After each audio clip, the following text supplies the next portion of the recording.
પ્રાંતિજમાં શ્રી સ્વામિનારાયણ મંદિરમાં પ્રતિવર્ષની જેમ પવિત્ર શ્રાવણ માસ નિમિત્તે હિંડોળા દર્શન અષાઢ માસથી શરૂ કરવામાં આવેલ છે।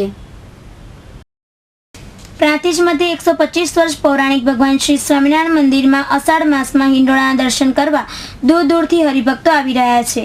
અહીં શ્રાવણ માસમાં હિંડોળાના દર્શન અતિ ભવ્યતાપૂર્વક થાય છે।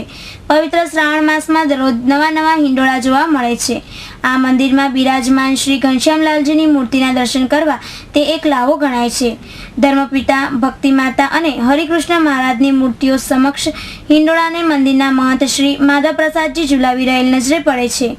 શ્રી રાધાકૃષ્ણજીની અલૌકિક મૂર્તિના દર્શન કરીને ધર્મપ્રેમી લોકો ધન્ય બને છે। ઉત્સવમાં ભાગ લેનાર ભાઈઓ મન મૂકીને કરતાલ તથા નરગાના તાલમાં ઝૂમી રહેલા નજરે પડતા હતા। દર વર્ષે આ મંદિરમાં શ્રાવણ માસમાં દબદબાભેર ઉત્સવોની ઉજવણી કરવામાં આવે છે। આ ધર્મના અનુયાયીઓ ખૂબ જ મોટી સંખ્યામાં સવારે તથા સાંજે દર્શન માટે મંદિરે આવે છે।